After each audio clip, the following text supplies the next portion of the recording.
Kembali hadir di ruang dengar Anda, Cerbung Bersuara. Kalau bukan aku, jangan dia. Kali ini di episodenya yang keempat. Yang pernah jatuh cinta pasti pernah mengalami rasa yang seperti ini. Angannya melambung ke mega biru setiap kali mengenang dia. Apalagi ketika menyebut namanya, nafas sesak seolah kerongkongan kering seketika.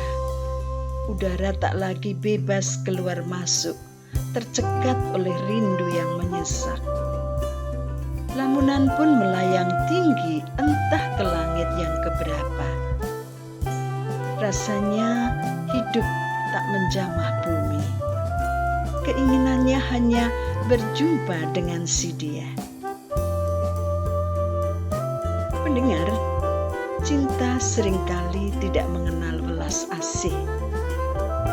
Ia membabi buta, membantai siapa saja yang tak tegar dalam penantian dan tak mau berjuang agar dapat terus menggenggamnya. Keraguan hanya akan menambah kelamnya rona cintanya. Jangan ambil pusing apa kata orang. Singkirkan kekacauan dengan sikap cuek. Toh kebahagiaan kita harus kita perjuangkan sendiri. Jangan malu kalau hanya sekedar berulah untuk menarik perhatian sang kekasih. Jika engkau kurang nyaman untuk menyatakan cinta lebih dahulu, ya tunggulah sampai dia sadar bahwa ada cinta yang diperuntukkan padanya. Pendengar, ikuti terus kisah perjuangan seorang gadis yang bernama Lembayung dalam menyibakkan setiap tirai pemisah antara dirinya dan pujaan hatinya. Selamat menikmati sisi hiburan dari Cerbung Bersuara ini dan selamat mendengarkan. Jangan lupa untuk meninggalkan kenangan padaku dengan memberi like, komen, dan menge-share video ini kepada siapapun yang Anda suka. Bila Anda belum pernah subscribe channel saya, silahkan ditekan tombol subscribe-nya. Hanya bagi yang belum pernah ya. Thank you. Seperti biasa, Lembayung berangkat ke sekolah ketika waktu menunjukkan jam 6:30 pagi. Sebelum berangkat, Ayung, demikian nama panggilan Lembayung, terlebih dahulu membantu simboknya di dapur, memasak, menyiapkan sarapan, dan bersih-bersih. Ia berangkat ke sekolah jalan kaki. Di samping jarak antara rumah dan sekolahnya tidak terlalu jauh, adalah hal biasa bagi penduduk desa Sendang Mati dan desa-desa sekitarnya. Kemana-mana hanya jalan kaki. Lembayung hanya harus melewati 3 desa. Setelah itu sampailah di sekolahnya, sebuah SMA negeri di kota kecamatan. Setelah melewati 2 pertigaan, Lembayung belok ke kanan menuju desa ketiga, desa terakhir yang harus dilewati. Ayung! Lembayung mencari sumber suara. Seorang pemuda keluar dari balik pohon asem, lalu tersenyum memamerkan ketampanannya. Kak Diran? Kok sendirian, Yung? Narti mana? Biasanya kamu bareng Narti. Narti hari ini gak masuk, Kang. Baru masuk angin. Oh, Yung, aku mau ngasih ini. Tiran memasukkan tangan kanannya ke saku celana, mau mengambil sesuatu. "Aku titip surat ya, Yung." Ditariknya amplop dari dalam saku. Namun sebelum amplopnya keluar dari saku, Tiran menghentikan kegiatannya karena mendengar namanya dipanggil. Dan Tiran tahu suara siapa yang memanggilnya. "Ran, kok baru sampai di sini? Sana cepat berangkat ke sawah. Nanti keburu panas." Tiran melihat ayahnya datang dari arah rumahnya, hendak menuju ke sawah. Tadi Tiran izin bapaknya untuk berangkat dahulu supaya tidak keburu panas. Tapi alasan sebenarnya Tiran ingin menemui Lembayung. Ia ingin memberikan surat cinta. Bapak." "Iya, Pak. Mari berangkat bersama-sama, Pak." Tiran memasukkan kembali suratnya yang belum sempat ia keluarkan. Justru sekarang surat itu ia belesekkan jauh ke dalam sakunya. Tiran takut kalau bapaknya tahu dan akan bertanya. Pak Marto, ayahnya Tiran, hanya senyum-senyum saja melihat tingkah laku anaknya. Bapaknya mengira Tiran pasti sedang jatuh cinta pada Lembayung. Pak Marto memilih pura-pura tidak tahu aja. Lalu mereka berdua berjalan menuju sawah mereka di pinggir desa tetangga. Pak Marto tersenyum ramah pada Lembayung dan menyapa. "Mau ke sekolah ya, Nduk?" "Iya, Pak. Monggo." Lembayung sedikit membungkukkan badannya, memberi hormat pada Pak Marto, sambil terus berjalan mendahului mereka. Tiran hanya tersenyum kecil. Ia kecewa, rencananya gagal total. Padahal surat cintanya itu ia tulis tadi malam sampai larut malam. Tiran memilih kata-kata yang digunakan dalam surat tersebut dengan sangat hati-hati agar si penerima surat langsung bersimpatik padanya. Lembayung berjalan ngibrit tanpa berani menoleh ke belakang. Sedangkan Tiranto dan bapaknya juga berjalan ke arah yang sama. Sawah mereka berada di pinggir desa yang setiap hari dilewati Lembayung ketika berangkat ke sekolah. Setiap hari Lembayung melihat Tiran bekerja di sawah. Mereka selalu bertegur sapa, meskipun hanya sekedar tersenyum atau melambaikan tangan jika jarak mereka terlalu jauh. Mungkin Tiran sedang berada di ujung sawah yang jauh dari jalan besar, atau pas ada bapaknya di situ. Tiran hanya bisa melambaikan tangannya sambil memberikan senyum manisnya dari balik caping yang dipakai. Hanya dengan senyum dan lambaian tangan sudah membuat Lembayung mati kutu. Ia sangat kasmaran pada Tiran. Setiap hari selalu memikirkan Tiran dan berangan-angan Tiran bisa menjadi pacarnya atau bahkan suaminya.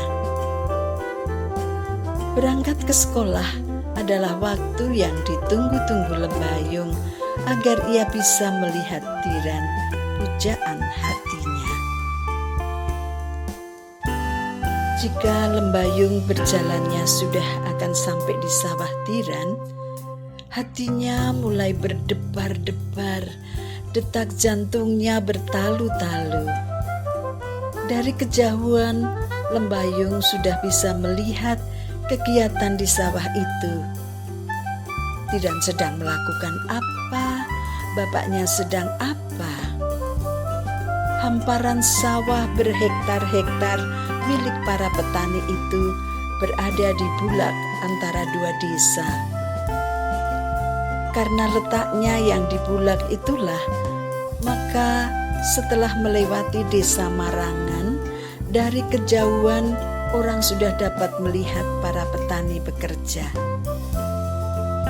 Jika Lembayung sudah melihat Tiran, tapi Tiran sibuk dengan pekerjaannya dan tidak melihat Lembayung, maka Ayung akan berjalan pelan-pelan, seperti insting saja.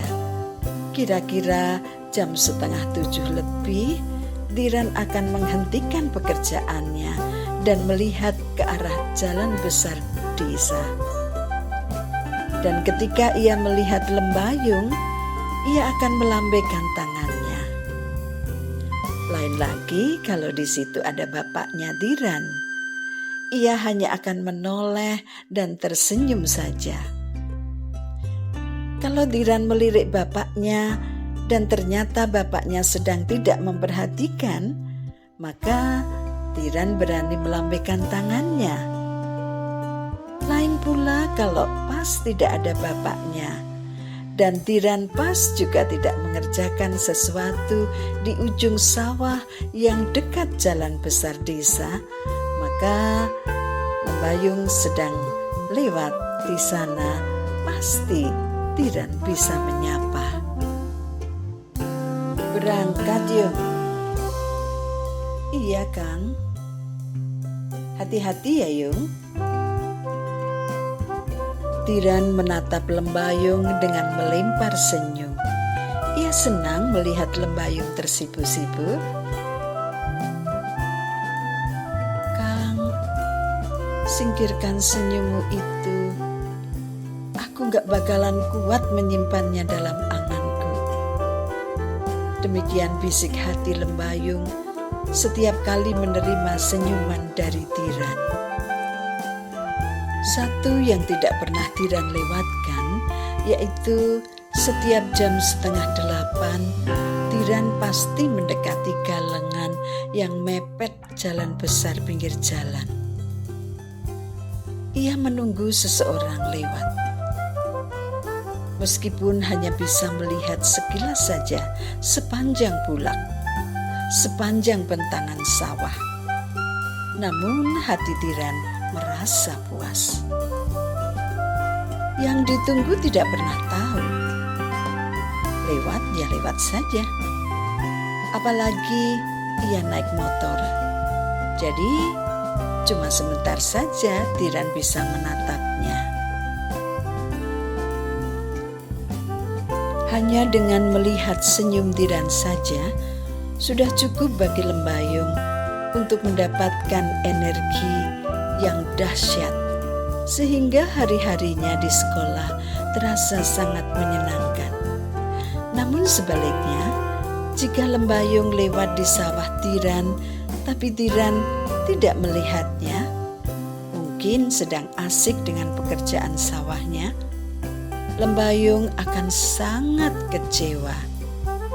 Akibatnya, sama sekali tidak ada semangat untuk belajar di sekolah. Meskipun Lembayung sudah memelankan jalannya dan memendekkan langkahnya, seringkali Tiran tidak menoleh juga. Tiran menunduk, asyik mencangkul.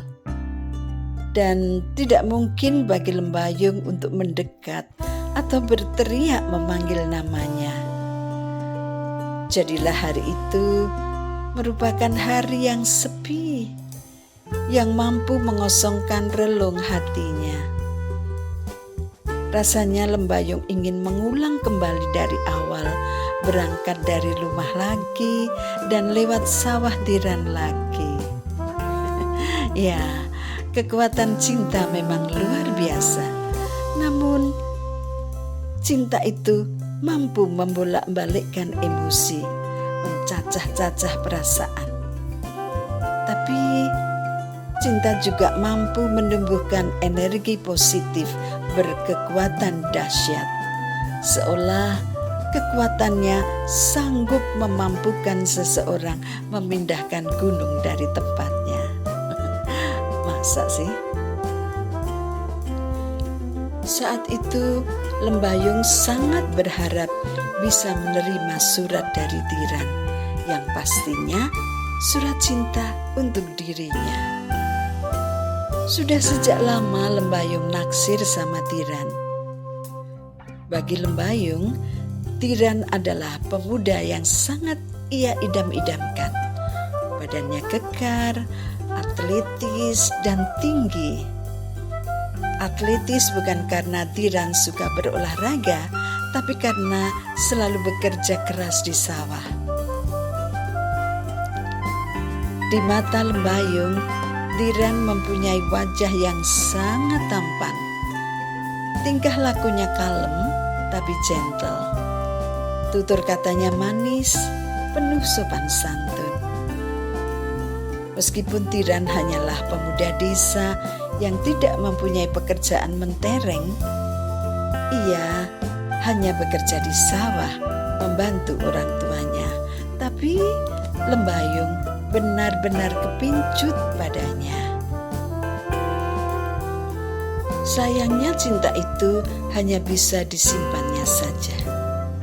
Tidak mungkin bagi Lembayung mengungkapkan cintanya itu kepada pria yang dicintainya. Lembayung gadis desa yang lugu, yang masih memegang adat istiadat dan budaya di desanya. Pantang bagi seorang gadis mendekati pria terlebih dahulu, apalagi mengungkapkan cintanya. Seberat apapun, bakal ia tanggung sendiri tanpa ada orang lain yang diberitahu.